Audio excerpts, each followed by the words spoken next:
Reading के लिए मैं आपको 3 मोस्ट इंपॉर्टेंट टिप्स बताऊंगा and I give you the 100% assurity कि अगर आप इस चीज को फॉलो करोगे फॉर नेक्स्ट 7 to 10 days, आप अपने अंदर इतना बड़ा डिफरेंस देखोगे और फाइनली आपकी जो स्कोरिंग है वो इम्प्रूव हो ही जाएगी फॉर श्योर। तो इस वीडियो को तभी देखना व्हेन यू आर 100% कमिटेड कि आप इम्प्रूव करना ही चाहते हो। If you are doing something, इसको ऐसी मत सुनना, take it very seriously. 3 tips मैं आपको रीडिंग के लिए बताने जा रहा हूं, चाहे आप अकेडमिक के स्टूडेंट हो चाहे आप जीटी के हो, दोनों के लिए एप्लीकेबल है। और नेक्स्ट बैच जो है वो 15 सितंबर से शुरू होने वाला है। इस नंबर पर व्हाट्सएप आप कर सकते हो फॉर ऑनलाइन क्लासेस।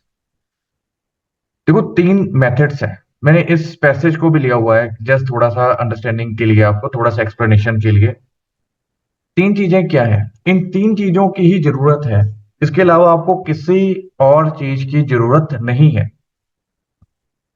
सिर्फ और सिर्फ आप 3 तरीके से ही इंप्रूव कर सकते हो रीडिंग को, और आपको तीनों में से कम दो तो बहुत अच्छे से आनी चाहिए और तीसरी चीज जो है वो मिनिमम भी आ जाए, किसी लेवल तक भी आ जाए, that is more than sufficient. पहला जो मोस्ट इंपॉर्टेंट चीज है वो है एक्सपीरियंस। तो अगर आपके पास काफी सारा एक्सपीरियंस हो चुका है, you have been doing it for maybe 5 months, 6 months, 1 year, 2 years, 3 years, आप होगे इतना कौन करता है। So I am talking about teachers including me, मेरे भी आप बात कर सकते हो, टेंशन मत लो, एक्सपीरियंस से भी ऊपर के लेवल की चीज बताऊंगा। तो जिनके पास एक्सपीरियंस होता है, मे बी योर टीचर्स, जो इस फील्ड में है, जिनके पास बहुत सारा तजुर्बा हो चुका है, उनको पता है कि क्वेश्चन की फॉर्मेशन ऐसी बनती है, दिस इज अ फॉर्मेशन, ऐसी रीडिंग बनती है, इसमें ऐसे ही होता है, जानबूझ के यहाँ पर ट्रैप होता है वहां पर ट्रैप होता है। तो this is the first thing. फिर उनका क्या होगा, जिनके पास एक्सपीरियंस 3-4 साल का है वो तो बहुत अच्छा कर लेंगे, बट उन लोगों का फिर क्या होगा, उन स्टूडेंट्स का क्या होगा जो अभी 1 मंथ, 2 मंथ, 3 मंथ और मे बी 6 मंथ्स ज्यादा से ज्यादा हो चुके हैं रीजन, किसी रीजन की वजह से, या फिर जो स्टूडेंट्स बिल्कुल ही न्यू हैं, उनके लिए द मोस्ट इंपॉर्टेंट थिंग वो है सिस्टम। सिस्टम को फॉलो करना is the most important and the strongest thing that you can do in your life. सबसे इंपॉर्टेंट चीजों में से अगर मैं एक कहूं तो वो है सिस्टम। सिस्टम क्या कहता है? सिस्टम कहता है कि इमोशंस को लीव आउट कर दो, leave your emotions aside. System कहता है कि जो भी क्वेश्चन टाइप है वो ओनली कीवर्ड्स के ऊपर डिपेंडेंट है। Those things are dependent only and only on keywords. एक बहुत ही छोटी सी आपको अंडरस्टैंडिंग के तौर पर बात बताता हूं, जिसे हर एक क्वेश्चन टाइप का एक सिस्टम होता है, मैच द हेडिंग और लिस्ट ऑफ हेडिंग्स होती है। इनका सिस्टम क्या होता है कि even if one keyword is missing, just leave that option, that's the system. चाहे समझ आए चाहे ना आए, चाहे हमें इंग्लिश बहुत अच्छे से आती है नहीं आती, डज नॉट मैटर, बट इसका सिस्टम किसका, इसको मैं आपको प्रॉपर अंडरस्टैंडिंग के साथ समझाता हूं। Even if one keyword is missing, just leave the option.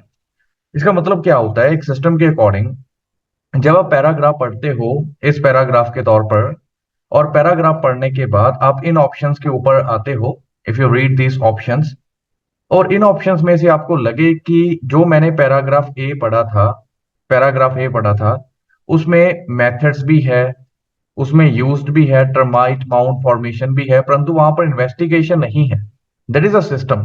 ज्यादातर स्टूडेंट पता क्या करते हैं, उनको मेथड दिख गया या फिर कोई भी एक वर्ड दिख गया, जस्ट वन वर्ड, जैसे सब सहारा अफ्रीका, उनको वर्ड मिल गया तो उनका दिमाग ही बंद हो जाता है, आगे उनको दिखता ही नहीं, अंधे हो जाते हैं फॉर सम रीजन। उसी को कहते हैं सिस्टम, कि आप इमोशंस के तौर पर नहीं जा रहे हो।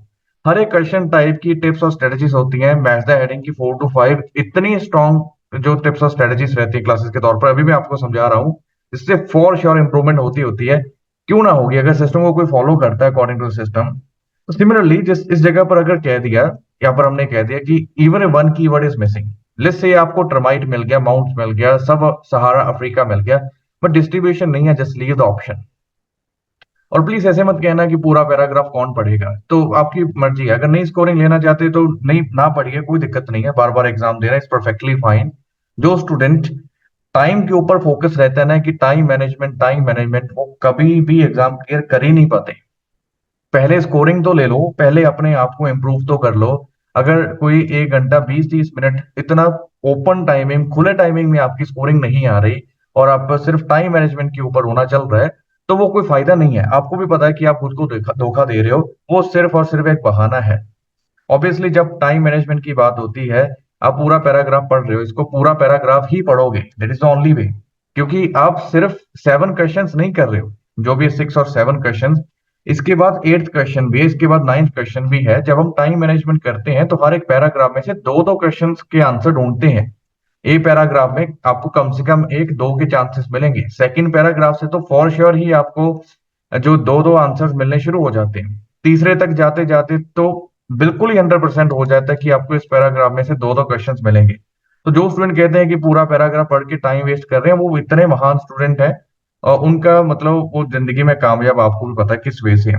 तो सिस्टम क्या कहता है, what is the meaning of this system? System ये कहता है, जैसे मैच द हेडिंग के बाद ट्रू फॉल्स नॉट गिवन है, ट्रू फॉल्स नॉट गिवन में आपको most important just one keyword होता है, मोस्ट इंपॉर्टेंट कीवर्ड ढूंढना होता है, और आप चाहे उसकी वीडियो देख सकते हो।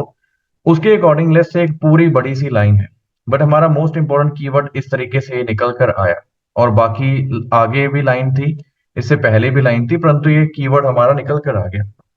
सो अकॉर्डिंग टू द सिस्टम, अगर हमें सेम मीनिंग अपने पैसेज में मिलता है वो ट्रू है, और अगर उसका ऑपोजिट मीनिंग मिलता है फॉल्स है, और अगर ना ही सेम मीनिंग मिले ना ही ऑपोजिट मिले तो नॉट गिवन है, बात खत्म। स्टूडेंट कहते हैं पर ये तो था वो तो था, परंतु वो करना ही क्यों है? फिर हम वही चीज आ जाती है कि या तो आप अपने अकॉर्डिंग कर लीजिए या फिर एक सिस्टम को अकॉर्डिंग फॉलो कर लीजिए। सो मेक श्योर कि आप सिर्फ दो ही तरीके से कामयाब हो सकते हो, ओनली टू वेज। या तो आपके पास एक्सपीरियंस हो, बट अगर आपके पास सिस्टम है तो आप एक्सपीरियंस्ड लोगों से भी बहुत ज्यादा आगे जा सकते हो। जैसे मैं आपको एक बहुत ही सिंपल सी एग्जांपल की तरफ लेकर चलता हूँ, सी पैराग्राफ की तरफ चलते हैं। जैसे सी पैराग्राफ में जैसे यहाँ पर सब सहारा के बारे में बात हो रही है, ठीक है, इससे ऊपर किसी भी जगह पर नहीं हुई। तो इसी लाइन को मैं लेकर चलता हूँ, इसी लाइन को ज्यादातर स्टूडेंट इसका आंसर बस सीधे लगाकर आ जाएंगे कि सब सहारा आ गया, but according to the system for match the heading specially, even if one keyword is missing just leave the option, even if one keyword is missing just leave the option। तो आपको सब सहारा मिल गया, some colonies even had chimneys at the height of 20 metre control moisture. So कुछ colony जो colonies ऐसी भी थी जिनकी चिमनीज इतनी ज्यादा की लेवल तक चली जा रही थी, ठीक है।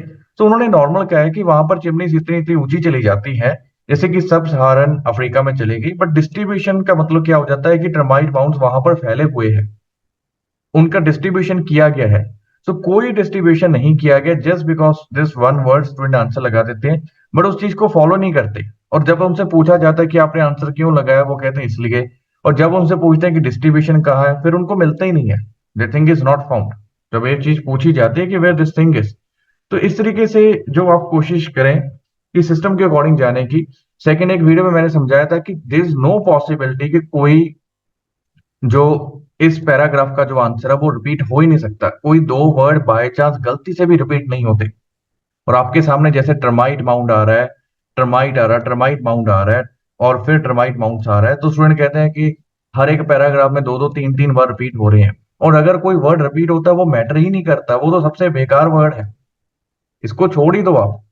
इससे हमने क्या किया, even one keyword is missing के अकॉर्डिंग हमने सिस्टम को फॉलो किया कि अगर ऐसा कोई कीवर्ड है that is repeating a lot, then leave that option.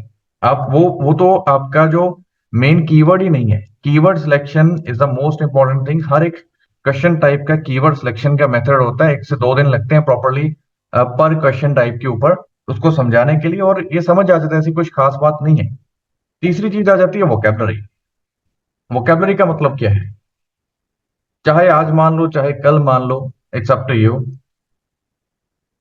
Assumptions list से इस पूरे पैराग्राफ के तौर पर अजम्पशंस का मीनिंग नहीं पता है, नो पॉसिबिलिटी। हाँ, नो पॉसिबिलिटी नहीं कहूंगा, किस्मत आपकी फिर भी आ जाएगा। रिकंसिडर का मीनिंग नहीं पता है, टिप्स स्ट्रेटेजीज कुछ नहीं करेंगे, जितना मर्जी इसको कर लें, चाहे 100 वीडियोस देख लो, 1000 वीडियोस देख लो, सच्चाई सुननी है तो यही चीज है। प्रिंसिपल का मीनिंग नहीं पता है, स्कूल वाले प्रिंसिपल ये नहीं है, ये अलग वाला प्रिंसिपल है। फिर उसके बाद अस्टॉनिशिंग का मीनिंग नहीं पता है, फिजिकल या फिर डायमेंशंस का मीनिंग नहीं पता है, नो पॉसिबिलिटी, जिसका भी आंसर नहीं आएगा। थ्रेट का मतलब नहीं पता है तो ये आंसर नहीं आएगा। तो चाहे हम जितने भी कोशिश कर लें, चाहे हमें सिस्टम भी आता हो चाहे एक्सपीरियंस भी हो, if we do not know the meaning of some essential vocabulary, मैंने इंस्टाग्राम के ऊपर एसेंशियल वोकेबलरी सारी पढ़ी है जिसको आप देख सकते हो, तो उसके बिना 1 2 3 4 क्वेश्चन तो सीधा ही गलत है। और फिर हम कहते हैं कि टिप्स और स्ट्रेटजीज चाहिए, बिल्कुल चाहिए, बिल्कुल काम करती है, 100% काम करती है, बट अगर आपको उसका मीनिंग ही नहीं पता तो कोई मदद नहीं हो सकती। तो मैंने शुरू में कहा था कि दो चीजें तो आपको 100% ही आनी चाहिए, that is system and vocabulary. Experience आप 2 महीने का 3 महीने का भी होगा, that is more than sufficient.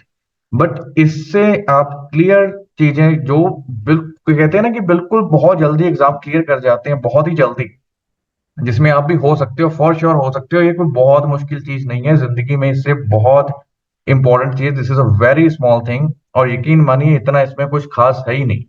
दिक्कत सिर्फ क्या है, इमोशंस के तौर पर आप चले जाते हो। इमोशंस में क्या होता है, ये वही मैंने कहा था ना कि अगर कोई एक आधा कीवर्ड दिख गया, जैसे आप मानकर चलो आपको दिख गया इसमें, चलो इस क्वेश्चन को भी छोड़ दीजिए, चैलेंज वर्ड वहां पर आपको दिख गया, हो सकता है 2 पैसेजेस में चैलेंज वर्ड आए, तो ह्यूमन नेचर है कि वो आगे समझता ही नहीं, क्या कोशिश ही नहीं करता, तो दैट इज कॉल्ड इमोशंस। तो आपने ऐसा नहीं करना। अगर लिस्ट ऑफ हेडिंग्स में हमने एक सिस्टम बनाया है कि even if one keyword is missing, let's say challenge मिल गया आपको, नेचर ऑफ लाइफ ही मिल गया, बट असम्पशंस नहीं है, जस्ट लीव दैट ऑप्शन। वो हमारे काम का नहीं है। खुद के ऊपर भरोसा रखो, एक्सेप्ट करो कि yes I am following the right thing, मैं सही चीज कर रहा हूं, तब जाकर ये चीज क्लियर होगी। और तब आप देखोगे दिनों में क्लियर हो जाएगी। बहुत कुछ आपने करके देख लिया, 7 दिन 10 दिन के लिए भी करके देखो। अगर आपके पास टाइम कम है, वॉच ऑल माई वीडियोस, जो भी रिसेंट वीडियोस है। Otherwise if have a proper month, तो आप इस नंबर पर व्हाट्सएप कर सकते हो। Thank you so much.